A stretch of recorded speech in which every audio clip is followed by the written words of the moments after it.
Wow so beautiful. धरती पर कहीं स्वर्ग है तो यही है, यही है, यही है। ये कहते हुए गोरी चिट्टी ब्राउन आंखों वाली 23 साल की खूबसूरत लड़की अपने गले में लटके कैमरे से नदी के बहते पानी को पीते खरगोश के बच्चे की फ़ोटो खींचती है। कू कू कू कू कोयल की वॉइस। वाओ। पेड़ों को देखते हुए आस्का पेड़ पर बैठी गाती हुई कोयल की फ़ोटो खींचती है।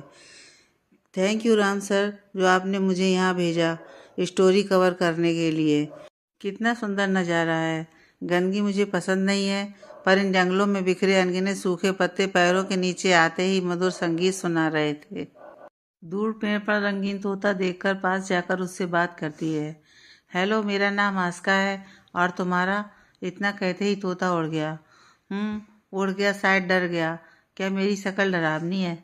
हंसते हुए फिर चारों ओर के नज़ारों की फ़ोटो लेती है।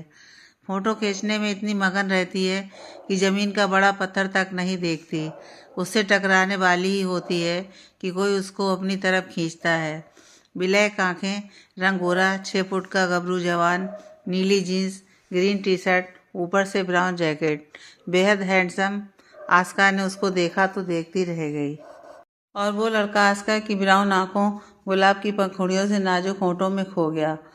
सर सर सर सर, पीछे से गगन ने पास आकर आवाज़ लगाई। तब दोनों का ध्यान भंग होता है। वो लड़का आस्का को सॉरी बोलते हुए छोड़ता है। आप सॉरी क्यों बोल रहे हैं? देखकर मैं खुद नहीं चल रही थी, बल्कि मुझे तो आपको थैंक यू करना चाहिए। Thank you. आपका नाम जान सकती हूँ? My name is Abhik Chauhan, यहाँ का फॉरेस्ट ऑफिसर। ओह, आप ही अभीक चौहान हैं? तो आप मुझे लेने क्यों नहीं आए? हाय, मैं आस्का माथुर। हाथ आगे बढ़ाया मिलाने के लिए। अभीक ने हाथ आगे नहीं किया। कोई बात नहीं, इसके तेवर तो मुझसे भी ज़्यादा हैं।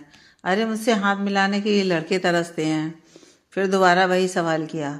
आप मुझे लेने क्यों नहीं आए? आपके सीनियर ने कहा था ना? हाँ, कहा था, पर मुझे ज़रूरी काम आ गया था, और मेरे लिए सबसे ज़रूरी पहले मेरा काम है, फिर फालतू के काम। इसलिए मैंने गगन को भेज दिया। इसने आपको परेशान तो नहीं किया? गगन, आस्का मैडम का बैग उठाओ, कॉटेज चलो। ये कहते हुए अभीक सनग्लासेस लगा लेता है और थोड़ी देर में कॉटेज आ गया। तभी अभीक के मोबाइल पर फ़ोन आया। हेलो, हाँ मैं आ रहा हूँ। गगन, इन्हें अपना कमरा दिखा दो और खाने पीने का बंदोबस्त करो, मुझे जाना होगा। कॉटेज के बाहर से ही कहता हुआ चला गया। आस्का गगन के साथ अंदर जाती है। कॉटेज में सबसे पहले एक छोटा हॉल था। उसी में एक छोटा डाइनिंग टेबल और सोफ़ा रखा था। सोफ़े के सामने दीवार पर टीवी लगा हुआ है। डाइनिंग टेबल के दाईं ओर किचन और एक कमरा है, और बाईं ओर सीढ़ियाँ हैं। गगन उन्हीं सीढ़ियों के रास्ते आस्का को अपने साथ ऊपर एक कमरे में ले गया। चलते चलते आस्का गगन से पूछती है, यह भी सर फिर कहाँ चले गए? जंगलों में गए हैं। क्या जंगल में गए हैं? वहाँ गए हैं तो मुझे अपने साथ क्यों नहीं ले गए? आस्का बोली। अरे मैडम, सर कहीं घूमने नहीं गए, किसी को पकड़ने गए हैं, और किसी जानवर की जान बचाने गए हैं। जंगल में कोई शिकारी घुसाया होगा। ये लीजिए, आपका कमरा आ गया। मैं लंच बना देता हूँ, आप फ्रेश हो जाओ। मैडम जी, ये कहते हुए नीचे चला जाता है। कॉटेज बेशक छोटा है, पर सुविधाएं सारी हैं। I like it. खिड़की के पास जाकर खिड़की खोलती है। वाओ, यहाँ से जंगल दूर दूर तक दिख रहा है। क्या फ्रेश हवा है। कितने दिनों बाद फ्रेश हवा खा रही हूँ। लास्ट टाइम अपनी नानी के यहाँ गई थी, तब उसकी नाक ने फ्रेश हवा अपने फेफड़ों में भरी थी। शहरों में कहाँ शुद्ध हवा मिलती है? प्रदूषण ही प्रदूषण, गाड़ियों का शोर, और बस रात में थोड़ा शांति मिलती है। और यहाँ जन्नत जैसा लग रहा है। आस्का ने अपने बैग से कपड़े निकाले और बाथरूम में चली गई। नहाकर पीले रंग का पजामी सूट पहनकर बालों को खोलकर पीछे कर लेती है। एक साइड के कंधे पर दुपट्टा डालकर नीचे आती है। गगन देखते ही बोलता है, आइए मैडम, लंच रेडी है। आस्का डाइनिंग टेबल के पास आती है कि तभी अभीक भी कॉटेज में आता है। उसके हाथ की हथेली से खून बह रहा होता है। आस्का खून देखते ही गगन को फर्स्ट एड बॉक्स लाने को कहती है। खुद अपने दुपट्टे से खून रोकती है। घबराकर उसको सोफे के पास लेकर जाकर बैठाती है। अभीक एकटूक उसकी ओर देखता रहता है। पीले रंग के सूट में खुले बाल, जिसमें वो बेहद खूबसूरत लगती है। अपने लिए उसकी आंखों में चिंता, चेहरे पर घबराहट देखकर उसका दिल उसकी तरफ बढ़ता जा रहा है। फिर दूसरे पल ही अपना हाथ झटक कर उसके हाथों से दूर कर लेता है। क्या हुआ सर? आपने अपना हाथ दूर क्यों छुड़ा लिया?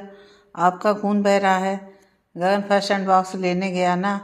आप यहाँ जो काम करने आई हैं वो करो और यहाँ से जाओ। डॉक्टर बनने की ज़रूरत नहीं है, चिल्लाकर बोला। सॉरी सर, मैं कोई डॉक्टर नहीं बन रही हूँ। वो आपके हाथ से खून बह रहा है तो मैंने सोचा आपकी हेल्प कर दूँ। मैंने आपकी हेल्प मांगी नहीं, पर ऐसी हेल्प तो इंसान खुद ही देख कर करने लगता है। ऐसे में पूछा थोड़ी ना जाता है। पर सॉरी, लगता है आपके मामले में पूछना पड़ता है। आगे से इस बात का ख्याल रखूँगी। नाराज होते हुए अपने कमरे में चली जाती है। गगन दूर खड़ा सारी बातें सुनता है। आस्का के जाते ही अभी के पास आकर अभी के हाथों में पट्टी करता है। सर, आपको आस्का मैडम के साथ ऐसे पेश नहीं आना चाहिए था, पट्टी बांधते हुए गगन ने कहा। आखिर उनकी कोई गलती नहीं है, ऐसे चिल्लाना नहीं चाहिए था। कितनी भोली भाली मासूम है। मैं उनको खाने के लिए बुला कर लाता हूँ। पट्टी बांधकर सारा सामान रखते हुए बोला। हाँ, बुला लाओ। अभी गर्दन नीचे करे हुए बोला। कोई ज़रूरत नहीं है, मैं खुद आ गई। किसी और का गुस्सा मैं खाने पर नहीं निकालती। चेयर पीछे करते हुए डाइनिंग टेबल पर बैठते हुए आस्का बोली। अभीक अपने चेहरे पर मुस्कान को छुपाते हुए उसकी ओर देखता है। क्या हुआ अभीक सर, ऐसे क्या देख रहे हैं? आपको कुछ बोलना है? आई एम सॉरी, अभीक कुछ रुक कर बोला। It's okay. गगन ने आस्का और अभीक की प्लेट में खाना सर्व किया, खुद भी खाना खाता है। अभीक खाना जल्दी खाकर अपने कमरे में चला गया। अभीक के जाते ही आस्का गगन से पूछती है। अच्छा गगन, एक बात बताओ, तुम्हारे ये सर कभी मुस्कुराते नहीं हैं? लास्ट टाइम कब मुस्कुराए थे? परसों, जब उनकी माँ का फ़ोन आया था। ओह चलो अच्छा है। मुझे तो लगा ये हमेशा खड़ूस बनकर रहते हैं। मेरा पेट भर गया, मैं भी जा रही हूँ अपने कमरे में। आस्का खाना खाकर अपने कमरे की तरफ जाती है। सीढ़ियों को ठीक सामने अभीक के कमरे में नज़र पड़ती है। डाइनिंग टेबल पर पूछना भूल गई थी। कमरा खुला देखकर अपने कमरे में जाने की बजाय अभीक के कमरे में चली गई। अभीक बाथरूम में होता है। आस्का की नज़र टेबल लाइट पर के पास रखी फ़ोटो फ्रेम पर पड़ती है। स्माइल करके फ्रेम हाथ में लेकर कहती है, वाओ, अभीक सर की फैमिली, नाइस फैमिली। दरवाजे खुलने की आवाज़ होती है। आस्का हड़बड़ाकर तस्वीर वापस रखती हुई आवाज़ की तरफ पलटी और अभीक से टकरा गई, जिसने टॉवल के अलावा कुछ नहीं पहन रखा था। जैसे ही टक्कर हुई, दोनों पलटकर एक दूसरे की ओर पीट करके खड़े हो गए और दोनों की आवाज़ें शर्म से लड़खड़ाने लगीं। सो सॉरी अभीक सर, आप यहाँ क्या कर रही मेरे रूम में? आपको तमीज़ नहीं है, किसी के रूम में नॉक करके आते हैं, शर्म ख़त्म करके कहती हैं। हेलो, मुझे तमीज़ है। आपको अपने कमरे का दरवाज़ा बंद करके नहाना चाहिए। कमरा खुला था तो मैं आ गई। मैं हमेशा ऐसे ही नहाता हूँ, क्योंकि यहाँ मेरे और गगन के अलावा कोई नहीं रहता। क्यों आई हो कमरे में? मैं आपसे ये पूछने आई थी कि कल कितने बजे हम जंगलों के लिए निकलेंगे। सुबह करेक्ट 8 बजे रेडी हो जाना। आप जाओ। Okay Abhik sir. आस्का अभीक की तरफ बिना देखे ही कमरे से निकलकर सीधे अपने कमरे में आ गई। जाकर खिड़की पर खड़ी हो गई। बाहर के नज़ारे को देखकर अभीक के कमरे का नज़ारा भूलने की कोशिश करने लगी, पर ना चाहकर भी आस्का का ध्यान अब भी अभीक पर जा रहा था। यूँ तो आस्का ने बहुत लड़के देखे थे, पर जो हाल उसका अभीक को देखकर हो रहा था, ऐसा कभी ना हुआ था। आस्का, क्या कर रही है? क्या हो रहा है? मेरा दिमाग अभीक पर से हट क्यों नहीं रहा? खी खी, दरवाजे से आवाज़ आई। गगन, तुम खी खी करके हंस क्यों रहे हो? बस यूं ही मैडम, हंसी आ गई आपकी बात सुनकर। ये लीजिए मैडम, आपका फ़ोन डाइनिंग टेबल पर आप भूल आई थी। थैंक यू गगन। अच्छा एक बात बताओ, अभीक सर ज़्यादा बोलते नहीं हैं, क्यों? मैडम, ज़्यादा तलक तो वो कामों में ही बिजी रहते हैं, और कभी यहाँ रहते तो आप देख ही रही हैं। ओह माय गॉड, तुम बोर नहीं होते? नहीं मैडम, सर बस लड़कियों से ज़्यादा नहीं बोलते। हम लड़कों से तो थोड़ी बात वगैरह कर लेते हैं। अच्छा, लड़कियों से ऐसी क्या दुश्मनी है? कोई बात नहीं, हम इस नफ़रत को मिटा देंगे। गगन, यहीं खड़े रहोगे? अब जाओ अपना काम करो। अपने बैग में हाथ डालकर दूरबीन निकालती है। खिड़की से दूर तक के खूबसूरत जंगलों को देखती है। तभी कॉटेज के बाहर कुछ अजीब लोग एक जैसे कपड़े पहने हुए आते हैं, ढोल नगाड़ों के साथ। अभी अपने कमरे से निकलकर उन लोगों के पास जाता है। ये सब आस्का खिड़की से देखती है और वो भी उतरती है। गगन से पूछती है, ये लोग कौन है गगन? ढोल नगाड़े जंगल में क्यों लाए हैं? गगन उनके बारे में बताता है, मैडम ये जंगलों के कबीले की ही एक आदिवासी बस्ती है, वहीं से आए हैं। सभी ने एक जैसे कपड़े पहने हैं, पर जो एक लड़का और एक लड़की अलग कपड़े पहने हुए हैं उनकी शादी है और वो यहाँ जंगल में करने आए हैं। इन जंगलों में आदिवासियों के भगवान तारू को समर्पित बड़े से पेड़ के नीचे उनका मंदिर है। उसी मंदिर में शादी करने आए हैं। तो ये लोग यहाँ क्यों आए हैं? मंदिर में जाएं। हाँ, पर अभीक सर भी साथ जाएंगे ना। सर अपनी निगरानी में शादी का फंक्शन ख़त्म कराकर इन्हें वापस बस्ती में रवाना करेंगे। ज़्यादा देर जंगल में रुकने नहीं दिया जाएगा इन्हें, इसलिए सर उनके साथ जाएंगे। वाओ, फिर तो इस स्टोरी को ज़रूर कवर करना चाहिए। अभीक के पास जाकर वो भी साथ चलने को कहती है। सर प्लीज़, मैं भी चलूँगी, मुझे भी ले चलिए, मुझे ये दृश्य अपने कैमरे में कैद करना है। पीछे से गगन भी कहता है, सर ले चलिए ना। ठीक है चलो। आस्का खुशी से उछलकर अपने कमरे में जाकर अपना कैमरा उठा लाती है। गगन और अभीक के साथ चल देती है। सारे लोग मंदिर के पास पहुंचते हैं। आस्का अपना कैमरा निकालकर उनका वीडियो बनाती है। दूल्हा दुल्हन एक दूसरे को माला पहनाते हैं। जैसे ही माला पहनाते हैं, सारे लोग अजीब तरीके का डांस करने लगते हैं। आस्का को सबकी बोलियां समझ में आती हैं, पर अजीब तरीके का डांस नहीं। पर ढोल नगाड़े उसे बहुत पसंद आते हैं, इसलिए उसके नाचने के लिए पैर थिरकने लगते हैं। गगन से कहती है, गगन अगर मैं इन लोगों के साथ डांस करूं तो ये लोग बुरा तो नहीं मानेंगे? तभी उनमें से एक औरत सुनकर पास आई। आस्का को मुस्कुराकर बोली, आओ ना, हमें कोई बुरा नहीं लगेगा। खुश होते हुए अपना कैमरा अभीक को पकड़ाने के लिए हाथ आगे बढ़ाती है, पर अभीक उसकी ओर देखकर अपने हाथ सीने में बांध लेता है। आस्का अपना कैमरा वापस अपनी ओर लेती है और धीरे से बड़बड़ाती है, खड़ूस। गगन हंस दिया आस्का का मुंह देखकर। तुम फिर हंसे? थोड़ा गुस्से में बोली, ये लो कैमरा, बनाओ वीडियो। तुम्हें आती है? कैमरा लेते हुए, हाँ मैडम जी, बिल्कुल आता है। आस्का जाकर उनके साथ नाचने लगती है। शुरू में थोड़ा अजीब लगता है, पर थोड़ी ही देर में उसे मज़ा आने लगता है। खिलखिलाते हुए सबके साथ डांस खुलकर करती है। आस्का के मुस्कुराते हुए चेहरे से अभीक की नज़रें नहीं हटती। नज़रें नीचे करे सबसे पीछे हटकर पेड़ से सिर टिकाकर आस्का का डांस देखता है। थोड़ी देर में नगाड़े बंद होते हैं। अभीक अभी भी आस्का को देख रहा होता है। आस्का गगन से अपना कैमरा वापस लेती है। गगन अभीक के पास जाता है। सर कहाँ खो गए? फंक्शन ख़त्म हो गया है। हाँ ख़त्म हो गया तो चलो। हाथों को सीने से नीचे करके सनग्लासेस लगाकर चल देता है। आस्का कॉटेज पहुंचकर अपने कमरे में सीधे जाकर धड़ाम से गिरकर अपने पैरों को मोड़कर दबाते हुए सो जाती है। खिड़की के रास्ते धूप आस्का के चेहरे पर पड़ रही थी। उसने अपना चादर कमर से उठाकर मुंह पर डाल लिया। बेफिक्र होकर सोती रही। नींद के आगे भूल ही गई कि उसे 8 बजे तक रेडी होना है। वो तो शुक्र है गगन का उसे 7:30 बजे जगाने आ जाना। आस्का मैडम उठ जाइए, 7:30 बज गए हैं, दरवाजे को बजाते हुए बोला। अंतर आस्का 7:30 का नाम सुनकर अपनी बड़ी बड़ी आंखें नींद भरी हुई जबरदस्ती खोलकर उछल के अपने बिस्तर पर बैठ जाती है और बैठे हुए ही अंदर से गगन को कहती है, थैंक यू गगन मुझे उठाने के लिए। वैसे अभीक सर उठ गए क्या, या फिर मुझे ही 8 बजे का कह रखा है? गगन आस्का की बात पर हंस दिया। अंदर से थोड़ा आस्का खींचते हुए बोली, बिना हंसे जवाब नहीं दे सकते? गगन फिर हंस दिया। अरे मैडम, सर तो सुबह 6 बजे ही उठ जाते हैं और इस वक्त जंगलों में गए हैं। वो उनकी जॉगिंग भी हो जाती है, साथ में जंगल का दौरा भी हो जाता है। अब आ ही रहे होंगे, फिर तैयार होंगे।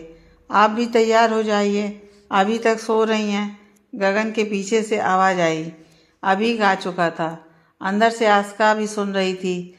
उसकी आवाज़ सुनते ही आस्का ने फटाफट अपना कमरा दरवाज़ा खोला। खोलते ही उसकी नज़र अभीक पर गई। काली सैंडो बनियान पहने सारी पसीने से भीगी हुई, पसीने से माथा और पूरा शरीर भी तर था। निकलते ही बोली, मैं उठ चुकी हूँ। फिर चुप होकर उसे देखने लग जाती है। अभीक ने देखा कि आस्का उसकी तरफ देख रही है तो अपने कमरे में बिना कुछ बोले चला जाता है।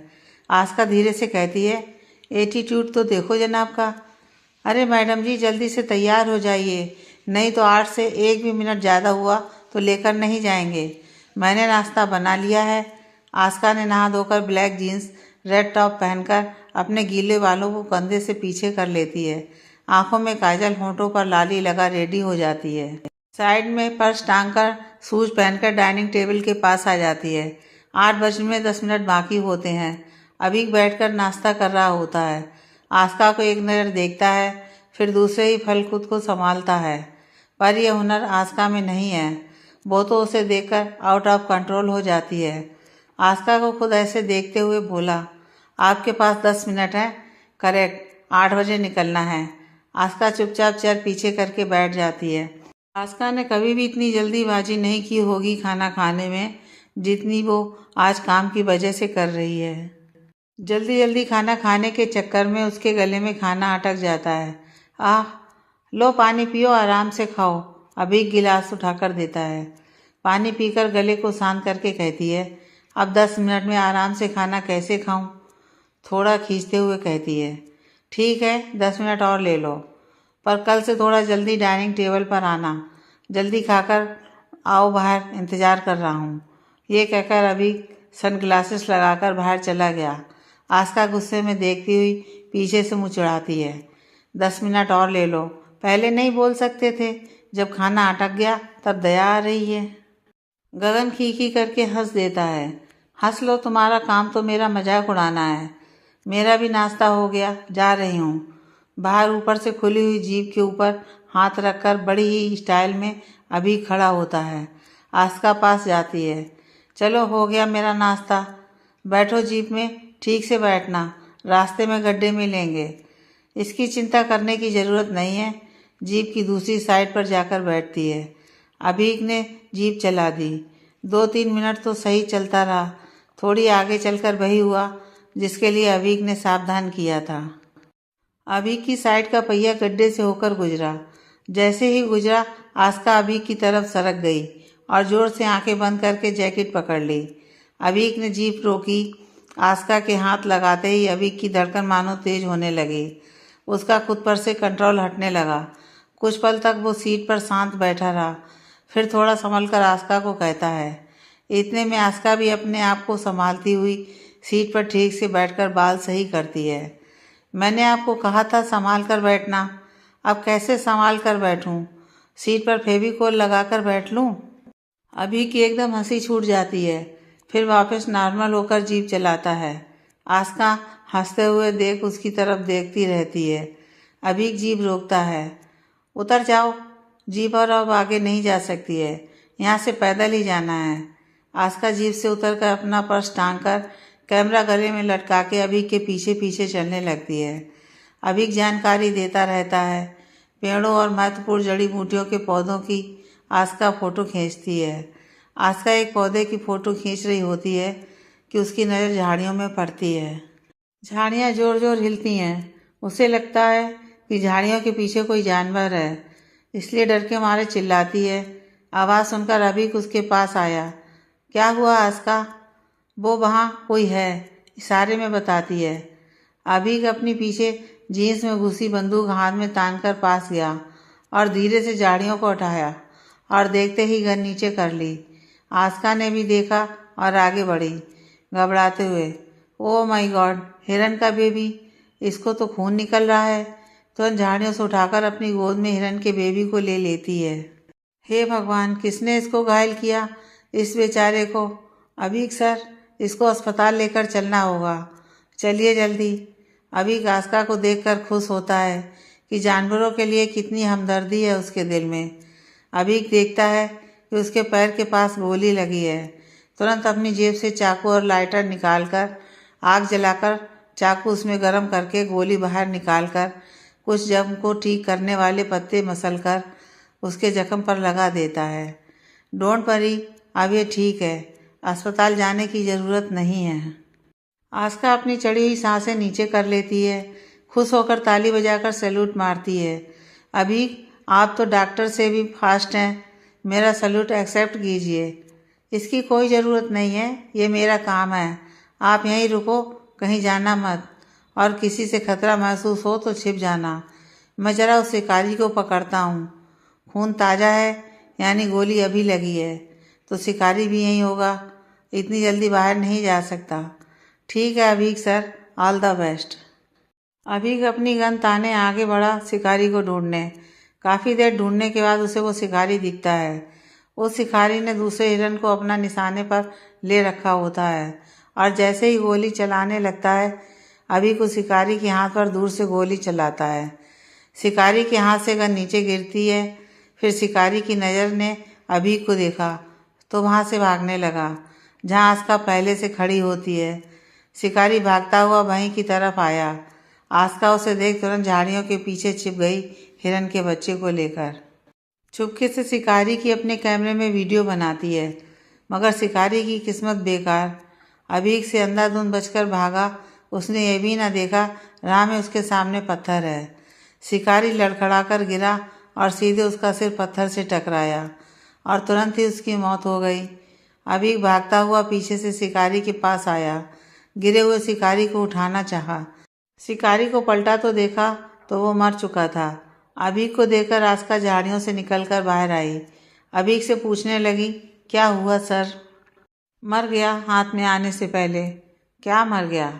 अच्छा हुआ, जैसी करनी वैसी भरनी। बेचारे बेजुबानों को अपने फायदे के लिए मारने वालों को यही सज़ा मिलनी चाहिए।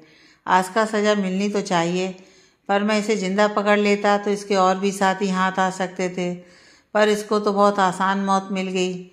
अब इसमें आप क्या कर सकते थे जब लाठी ऊपर वाले ने बजाई है? ये देखो, मैंने वीडियो बनाई है।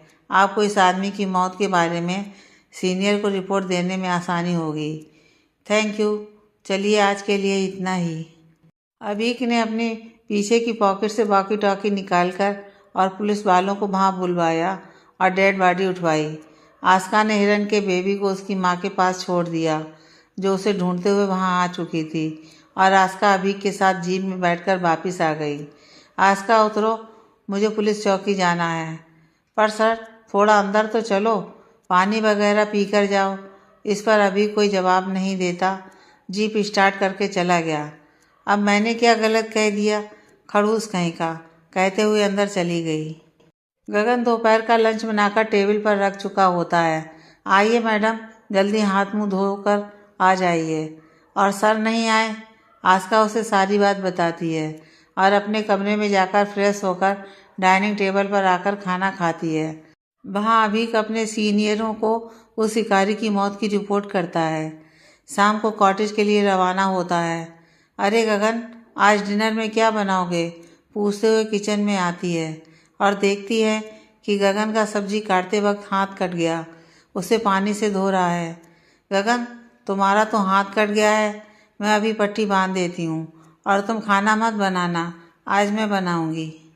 गगन ने कल फर्स्ट एड बॉक्स सामने ही रख दी थी, वहीं से उठाकर लाती है, उसके हाथ की पट्टी करती है। अरे नहीं मैडम, मैं आपसे कैसे काम करवा सकता हूँ, मुझे इसी काम के तो पैसे मिलते हैं। आस्का हंस दी। क्या हुआ मैडम, आप हंसी क्यों? खीखी करके दांत दिखाने का काम तो मेरा है। गगन, मुझे हंसी इस बात पर आ रही है कि संजोग देखो, गुरु के हाथ में भी पट्टी बंधी है और चेले के भी। अब जब तक मैं हूँ यहाँ, तब तक मैं ही खाना बनाऊंगी। अरे मुझे भी तो अच्छा नहीं लग रहा है कि तुम्हारा हाथ कटा है और तुम ही काम करो। चलो बाहर चलो। ठीक है मैडम, मैं यहीं खड़ा होकर आपको सामान बताता रहूँगा, कौन सा सामान कहाँ है। ओके। आस्का अभीक के आने से पहले खाना बनाकर टेबल पर रख चुकी होती है। अभीक आते ही अपने कमरे में फ्रेश होकर डाइनिंग टेबल पर बैठता है। खाने की खुशबू उसके पेट की भूख को और बढ़ा रही होती है। गगन ने अभीक को खाना सर्व किया तो जैसे ही एक निवाला अभीक अपने मुंह में रखता है तो गगन पूछता है, सर कैसा बना है खाना? अभीक तारीफ करने ही वाला होता है कि गगन कहता है, आस्का मैडम ने खाना बनाया है। बस इतना सुनते ही दूसरा निवाला प्लेट में वापस रख दिया। गगन और आस्का उसका मुंह देखने लगे। अभी आस्का पर भड़क गया। आपको किसने कहा था खाना बनाने की? आप जिस काम के लिए आई हैं वो काम कीजिए, क्यों आपको बार बार याद दिलाना पड़ता है? अभी चिल्लाकर बोला। किसी ने नहीं कहा, मैंने खुद बनाया, क्योंकि गगन के हाथ में चोट लग गई और मुझे अच्छा नहीं लगा उसे खाना बनाते देख। तो मैं बना लेता। देखो, आप यहाँ अपने काम करने आई हैं तो अपने ही कामों में ध्यान दीजिए। ये कहते हुए खाना छोड़कर अपने रूम में चला गया। इतना कुछ बेवजह सुनकर किसका पेट नहीं भरेगा। आस्का भी अपने रूम में चली गई गुस्सा होकर। पीछे से गगन आवाज़ लगाता रहा, पर दोनों में से कोई ने नहीं सुना। अभी अपने रूम में आकर बिस्तर पर लेट गया। कहीं ना कहीं उसे अपने किए पर खुद अच्छा नहीं लग रहा था। 1-1.5 घंटे बाद उसका दिमाग नॉर्मल हुआ। अपने आप से कहता है, अभी क्या कर रहा है? बेवजह तू कैसे किसी को सुना सकता है? ओह गॉड, भूख भी बहुत तेजी लगी है, खा लेता हूँ जाकर। गगन और आस्का ने भी कुछ नहीं खाया होगा। अभी डाइनिंग टेबल के पास जाता है। गगन सोफे पर बैठा होता है। आइए सर, मुझे पता था आप मान जाएंगे, इसलिए अभी तक जग रहा हूँ। मैं मैडम को बुला लाता हूँ। क्या उन्होंने भी अभी तक खाना नहीं खाया? नहीं सर, मैं बुला कर लाता हूँ। आस्का उदास होकर थोड़ी गुस्से में बेड के सिरहाने अपना सिर रखकर अभी की डांट को याद कर रही थी। गगन रूम में आया। कुछ वो कहता उससे पहले वो बोल देती है, गगन मुझे खाना नहीं खाना, जाओ यहाँ से। ठीक है, चला जाऊँगा, पर फिर आपकी बात का कोई मोल नहीं रह जाएगा। जो आपने कल कहा था कि मैं किसी का गुस्सा खाने पर नहीं उतारती। अरे मैडम, चलिए ना। मुझे नहीं जाना। बेवजह जलील होने का शौक़ नहीं है। आखिर मैंने खाना ही तो बनाया था। कोई गलती हो तो बोलो भी। मुझे भी समझ नहीं आ रहा है कि आखिर सर बेवजह आप पर नाराज़ क्यों हो जाते हैं। कोई बड़ी बात तो है नहीं। मुझे लगता है सर को आपसे प्यार होने लगा है, तभी आपको अपने आप से दूर करने के लिए आपको हर्ट करते हैं। उससे ज़्यादा खुद को हर्ट करते हैं। प्यार का नाम सुनकर आस्का के चेहरे पर चमक आ जाती है। गगन उसके चेहरे की चमक देखकर कहता है, आपके चेहरे की चमक बता रही है कि आपको भी अभी सर पसंद आने लगे हैं। आस्का, ज़्यादा बोलो मत, चलो नीचे खाना खाते हैं। अच्छा मैडम, सच बताओ, क्या आपको सच में अभी सर पसंद आ गए हैं? अगर हाँ तो आपकी बहुत अच्छी पसंद है। अभी सर बहुत अच्छे इंसान हैं, मुझे मालूम है। और हाँ, मुझे पसंद आने लगे हैं, पर मैं कैसे पता लगाऊं कि अभी सर भी मुझसे प्यार करते हैं? सिंपल तरीका है, आपने हिंदी फिल्में नहीं देखी? जिससे हम प्यार करते हैं उसी की चिंता करते हैं। अब चलिए नीचे। सीढ़ियों से उतरते हुए आस्का का फ़ोन आता है तो आस्का गगन को आगे चलने को कहती है। वो सीढ़ियों पर खड़ी होकर बात करती है। हेलो माँ, क्या हुआ? इतनी रात को फ़ोन क्यों किया? दिन में तेरा फ़ोन नहीं लग रहा था। हाँ माँ, वो मैं जंगल में थी ना, वहाँ नेटवर्क नहीं आता है। कहो क्या कहना है? अरे बेटा आस्का, आज नीलेश आया था अपने परिवार को लेकर तेरा हाथ मांगने। मैंने उसे कह दिया कि तुमसे पूछकर बताऊंगी, तो बता हाँ करूं या नहीं? आस्का अभी की तरफ देखकर कहती है, उसे मेरा हाथ नहीं, जूती दे दो, मना कर दो, मुझे नहीं पसंद है वो। ये कहकर फ़ोन काट दिया। डाइनिंग टेबल के पास आ गई। गगन पूछता है, मैडम जी क्या हुआ? किसको जूती देने की बात कह रही हैं? नीलेश को। मेरा हाथ मांगने आया था। माँ मुझसे हाँ ना का जवाब मांग रही थी। आस्का के रिश्ते की बात सुनकर अभी थोड़ा निराश हो गया। उससे रहा नहीं गया तो उसने पूछ लिया, तो किलेश के बारे में आपकी क्या राय है? उसका नाम किलेश नहीं, नीलेश है। हाँ वही। गगन आस्का के पास कान में बोला, देखा, सर को भी आपसे प्यार होने लगा है, तभी तो आपके रिश्ते का नाम सुनकर बोल पड़े और उस लड़के का नाम बिगाड़ने लगे। चलो जवाब दे दो। मुझे वो लड़का अच्छा नहीं लगता, इसलिए मैं उससे शादी नहीं करना चाहती। ये सुनकर अभी मन ही मन खुश हो गया, पर बाहर से जताया नहीं। अपने व्यवहार के लिए सॉरी कहता है। Aska ji, I am sorry. It's okay. वैसे खाना अच्छा तो बना है ना? बहुत अच्छा है। खाना खाने के बाद आस्का अपने रूम में जाकर लेट गई। गगन की कई बात सोचकर मुस्कुराने लगी कि अभी सर भी आपको प्यार करने लगे हैं। दूसरी ओर अभी अपने रूम में खाना खाकर अपने आप को आईने में देखता है। पीछे से गगन किसी काम से अभीक के रूम में आता है। अपने आप को आईने से बात करते देख अभीक को गगन दरवाजे से छिपकर देखता है। अभीक अपने फेस को बार बार आईने में देखकर कहता है, क्या मेरी शक्ल खरगोश जैसी दिखती है? मुझे तो नहीं लगता। तो आस्का ऐसे क्यों कहती है? गगन खीखी करके हंसता हुआ अंदर आता है। क्या है, दांत क्यों दिखा रहे हो? अभीक गगन को देखकर सीरियस होकर बोला, सर आपको कब से किसी के फालतू बातों से फ़र्क पड़ने लगा? कहीं आपको फ़र्क पड़ने तो नहीं लगा? और ऐसा तो इंसान को तभी लगता है जब उसे प्यार हो गया हो। तुम अपनी बकवास बंद करो, मुंह गुस्से में बनाकर बोला, और जाओ अपना काम करो। गगन इतना सुनने के बाद कमरे से निकल गया। अभीक अपने फेस को सीरियस बनाकर कहता है, नहीं अभीक, तू प्यार नहीं कर सकता। आस्का एक न्यूज़ रिपोर्टर है, काम करने आई है, चली जाएगी। उसके लिए अपने दिल को धड़काना बेवकूफ़ी है। ये कहते हुए बिस्तर पर लेट गया सोने के लिए, पर गगन की बातें बार बार याद आ रही हैं, जिससे अभीक बेचैन हो रहा था। पर सच तो यही था कि अभीक का दिल आस्का के लिए कहीं ना कहीं धड़कने लगा था। अगली सुबह आस्का जल्दी उठी, सीधे खिड़की के पास जाकर खिड़की खोली। फेफड़ों में ताज़ी हवा लेते हुए कहती है, आज लग रहा है कि मैं सांसें ले रही हूँ। बिना नहाए ही तरोताज़ा महसूस हो रहा है। फिर याद आया कि गगन का हाथ कटा है, उसे खाना भी बनाना है। फिर उसे अभीक की डांट याद आ गई तो अपना इरादा बदल लेती है। मैं नहीं बनाऊंगी, वैसे भी कल बेवजह बहुत सुन ली, अब दोबारा नहीं सुनना। ये कहते हुए आस्का बाथरूम में चली गई और रेडी होकर नीचे उतर आई तो गगन बोला, मैडम नाश्ता बनाएंगी या मैं बना दूँ? गगन, तुम्हारा हाथ कटा है तो तुम क्यों बनाओगे? और मुझे तो मना कर रखी है तुम्हारे सर ने। तो बचे वो खुद, इसलिए वो खुद बनाएंगे। खीखी करके गगन हंस दिया। अब इस बात पर हंसने की ज़रूरत क्या है? सही तो कह रही हूँ। वही तो कह रहे थे कि मैं खाना बना लेता, तो उन्हें ही बनाने दो। फिर तो मैडम आज पानी पीकर गुजारा करना होगा। वो मुझे नहीं मालूम, मैं और तुम खाना नहीं बना रहे हैं।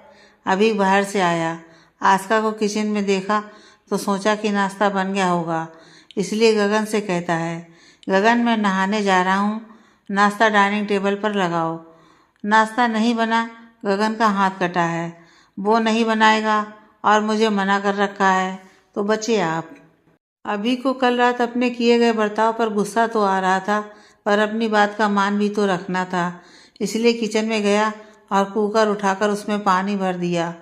गगन को तो पता था कि सर को खाना बनाना नहीं आता, इसलिए सिर पकड़ के साइड में खड़ा हो गया। आस्का उसे खाना बनाते देख मुंह और आंखें फाड़ कर देख रही होती है। अभी काम जो ऐसा कर रहा था, पानी भरे कुकर में दाल चावल सारी सब्जियां काट के उसमें घी डालकर ढेर सारे मसाले डालकर मुट्ठी भरकर नमक डालकर गैस पर चढ़ा दिया। गगन मैं नहाने जा रहा हूँ, तुम खिचड़ी देख लेना। जी सर, आप जाइए। उसके जाने के बाद आस्का बहुत हंसी। उसे भी पता था कि खिचड़ी बहुत बेकार बनेगी, इसलिए खुद भी गोभी के पराठे बनाती है। कुछ देर बाद रेडी होकर डाइनिंग टेबल पर आकर बैठ गया। गगन ने अभी का दिल रखने के लिए 3 प्लेट में खिचड़ी सर्व करी। गगन और आस्का ने तो मुंह बनाकर एक एक निवाला खाकर मुंह बंद कर लिया, और जब अभीक ने खाया तो सीधा किचन के सिल पे जाकर थूक दिया। वापिस डाइनिंग टेबल पर बैठा तो देखा उसकी प्लेट में उसका फेवरेट गोभी का पराठा रखा था, पर अब की बार कुछ नहीं बोला, चुपचाप नाश्ता किया। गगन और आस्का मन ही मन अभीक को देखकर हंस रहे होते हैं। नाश्ता करके अभीक आस्का को लेकर जंगल चला गया। अभीक आगे आगे, आस्का पीछे पीछे फोटो और वीडियो बना रही होती है। अभीक आगे निकल गया, आस्का फोटो खींचने में मगन थी। तभी आस्का को कोई हाथ पकड़कर अपनी ओर खींचता है। एक बार को डरकर चिल्लाने को हुई, और जब खींचने वाले की शक्ल देखी तो गुस्से में आग बबूला हो गई। नीलेश, तुम यहाँ? और ये क्या बदतमीजी है? छोड़ो मेरा हाथ। दूसरी ओर अभीक बिना पीछे देखे जंगलों की जानकारी देता रहता है, पर जब देर तक कोई हाँ हूँ का जवाब नहीं आया तो पलट कर देखा। अभीक घबरा गया। आस्का वहाँ नहीं थी। बेचैन होकर ढूंढने लगा इधर उधर, और आखिर उसे मिल ही गई, लेकिन किसी लड़के के साथ। जिसने अभी भी आस्का का हाथ पकड़ा हुआ है और आस्का उसके अपना हाथ छुड़ाने में लगी है। अभी को देखकर गुस्सा आया। सोचा अभी जाकर उसकी अकल ठिकाने लगा दे, लेकिन फिर क्या सोचता है, नहीं जाता और पेड़ के पीछे खड़े होकर माजे को समझता है, बातें सुनता है। नीलेश, मेरा हाथ छोड़ते हो या मैं शोर मचाऊं? पहले ये बताओ, तुमने शादी के लिए मना क्यों कर दी? क्योंकि मुझे तुमसे शादी नहीं करनी, समझे? क्यों नहीं करनी है? My life my choice. छोड़ो मेरा हाथ। तेरी शादी मुझसे ही होगी। भूल मत जा, जब तुम लोगों की सबसे ज़्यादा ज़रूरत थी तो मेरे माँ बाप ने तुम लोगों की मदद की थी, और अब कंडीशन क्या सुधरी तो तेवर बदल गए। ओह हेलो, कोई एहसान नहीं किया था। बदले में मेरी माँ तुम्हारे घर का सारा काम करती थी। उस वक्त तुम्हारे घर में मेरी माँ को काम नहीं मिलता तो कहीं और मिलता, समझे? तो ये समझना भूल जाओ कि हम तुम्हारे घर के दिए एहसानों से पले हैं। मैं आज जो कुछ हूँ अपनी माँ की मेहनत की वजह से हूँ। उस पर अपनी मेहरबानी की मोहर मत लगाओ। और हाँ, दुनिया के आखिरी लड़के होगे ना तुम, तो भी तुमसे शादी नहीं करूँगी। छोड़ो मुझे। नीलेश आस्का का हाथ छोड़कर मुंह पकड़कर धमकी देता है। मैंने हमेशा तुम्हें चाहा है, और अगर तुम मेरी नहीं हुई तो मैं तुम्हें किसी और का भी नहीं होने दूंगा। ओ तो ये है कलेश। पेड़ के पीछे छुपा अभीक मन ही मन बोला। आस्का के घर की कहानी सुनकर अभीक का दिल आस्का की तरफ और आकर्षित होने लगा। आस्का को नीलेश ने धमकी देकर उसका मुंह छोड़ दिया, और जैसे ही मुंह नीलेश ने छोड़ा, आस्का ने उसके गाल पर थप्पड़ जड़ दिया। मेरी नज़र में तुम्हारी यही औकात है। थप्पड़ मारते हुए आगे बढ़ गई। जहाँ अभीक के पास जाने लगी, आस्का से पहले अभीक आकर अपनी वाली जगह पर खड़ा हो गया। आस्का पीछे देखते हुए आगे बढ़ रही थी, कहीं नीलेश उसके पीछे ना आ रहा हो। चलते चलते वहीं खड़ी अभीक से टकरा गई। आस्का को देखते ही उसने सवाल किया, अनजान बनकर, जैसे उसने कुछ न देखा हो। कहाँ चली गई थी? मैं ढूंढ रहा था। आप मेरी जिम्मेदारी हैं, जंगल में मेरे साथ रहा कीजिए। सॉरी, वो मैं फ़ोटो खींचने में बिजी हो गई थी, झूठ बोलते हुए बोली। पर झूठ बोलने का कोई फ़ायदा नहीं। अभीक तो सब अपनी आंखों से देख कर आया था। तभी अभीक की नज़र कलाई पर पड़ी। हाथ पकड़ने से आस्का की कलाई बुरी तरीके से लाल हो चुकी थी, पर उस पर अभीक ने कुछ नहीं कहा, कोई सवाल नहीं किया। अच्छा, आज के लिए इतना काफ़ी है, घर चलते हैं। आस्का का तो जैसे दिन ही बेकार हो गया हो। उसका भी मूड खराब हो गया था। वो भी कॉटेज वापस जाना चाहती थी। ठीक है, चलिए। नहीं, मैं नहीं जा रहा, सिर्फ आप जा रही हैं, मुझे यहाँ काम है। आप कॉटेज जाइए, मैं अकेले कैसे? मैं आपको जीप तक छोड़ देता हूँ। जीप चलाकर आप चली जाना कॉटेज। आस्का को अभी जीप में बैठाकर कॉटेज भेज देता है, खुद वहीं रहता है। आस्का ने जीप कॉटेज के बाहर रोकी और उतरकर सीधा अपने रूम में गई और अपने कमरे का दरवाज़ा लगाकर बैठ गई। दूसरी ओर अभीक नीलेश को जंगल से बाहर जाने से पहले ही रोक लेता है। उस वक्त तो उसने आस्का की वजह से कुछ नहीं कहा था, पर अब अभीक बहुत भड़का हुआ था। नीलेश अभीक से कहता है, क्या है? कौन हो तुम? क्यों रोका है मुझे? नीलेश बोला। अभीक ने बिना कुछ बोले नीलेश के मुंह पर मुक्का भर के मारा और हाथ मरोड़ा। मारता चला गया थप्पड़ ही थप्पड़। आह, अरे भाई, तुम मुझे क्यों मार रहे हो? छोड़ो, मेरा हाथ दर्द कर रहा है, नीलेश ने कहा। क्यों, तुझे दर्द हुआ? आस्का को भी दर्द हो रहा था। गुस्से में हाथ और तेज मोड़ते हुए बोला, ओह, तो तुम हो वो जिसकी वजह से उसने मुझे रिजेक्ट किया है। अबे, मेरी वजह से नहीं, वो तुझे पहले से ही पसंद नहीं करती थी। और तू सुन, दोबारा अगर आस्का को परेशान किया तो तेरा वो हाल करूँगा जो तूने सोचा भी नहीं होगा। अभीक 10-12 मुक्के मारकर उसे जंगल के बाहर कर देता है और वापस कॉटेज आ जाता है। अभीक नीलेश की सूरत पर 12 बजा चुका था, लेकिन नीलेश मार खाकर अब और बौखला गया था। बौखलाते हुए अपनी कार स्टार्ट करी और घर चला गया। नागपुर में घर जाते ही उसकी माँ देखकर बोली, नीलेश बेटा, ये तेरा हाल किसने किया? और कौन? उस आस्का के यार ने। उसी की वजह से उसने मेरा दिल तोड़ा है, मुझे रिजेक्ट कर दिया है। वो किसी और से प्यार करती है माँ। तू चल कमरे में, मैं ज़रा उस लड़की से बात करती हूँ। उसकी इतनी हिम्मत, अपने यार से कहकर मेरे बेटे को पिटवाया। नीलेश की माँ ने आस्का को फ़ोन लगाया। To to to. आस्का ने फ़ोन उठाया। नंबर देखकर खून जल गया। फिर भी बड़ी होने के नाते तमीज़ से आस्का बात करती है। अभी उसके कमरे के बाहर खड़ा होता है, चुपके से सब सुनता है। नमस्ते आंटी जी, आस्का नम्रता से बोली। नमस्ते गया तुम्हारा भाड़ में। पहले ये बताओ, तुमने मेरे बेटे को पिटवाया क्यों अपने यार से? मेरा बेटा कितना तुम्हें प्यार करता है, पर तुम्हारे भाव नहीं ख़त्म होते और आज तो हद कर दी। इतना सुनने के बाद आस्का को गुस्सा आ गया। क्या करे, है तो इंसान ही। उसने साफ जवाब दे दिया, मैं आपके बेटे को पसंद नहीं करती और मैंने आपके बेटे को नहीं पिटवाया। फ़ोन रखो, ये कहते हुए फ़ोन काट दिया। परेशान सी होकर बेड पर बैठ गई। अभी को उसे देखकर बिल्कुल अच्छा नहीं लग रहा था। उसका मायूस चेहरा फिर याद आया कि अभी लंच भी नहीं बना होगा, तो उसने सोचा क्यों ना मैं नेट से देखकर खाना बनाऊं। यही सोचते हुए नीचे उतरकर किचन में चला गया, पर गगन माँ पहले से ही खाना बना रहा होता है। गगन, तुम्हारे हाथ में चोट लगी है ना? अरे सर, इतनी परेशानी नहीं है, मैं बना सकता हूँ। वो तो आस्का मैडम कह रही थी, इसलिए मैं थोड़ी ढील कर रहा था, पर आज आस्का मैडम बड़ी अपसेट हैं। क्यों, कोई बात हो गई? सर, आपने फिर उसे डांट दिया क्या? तुम्हें ऐसा क्यों लगता है? मैंने कुछ नहीं कहा, तुम खाना बनाओ, मैं तुम्हारी मदद करवाऊँ। ठीक है सर। खाना बनने के बाद गगन आस्का के कमरे में गया उसे बुलाने। आस्का मैडम, नीचे आइए, खाना खा लीजिए। नहीं गगन, मुझे भूख नहीं है, तुम खा लो, दरवाज़ा बिना खोले अंदर से कहती है। आस्का मैडम, पहले दरवाज़ा खोलिए। गगन, देखो मेरा मूड खराब है, अभी जाओ तुम, मुझे भूख लगेगी तो खा लूँगी। चला जाऊँगा, पहले एक बार दरवाज़ा खोलिए। आस्का ने दरवाज़ा खोला।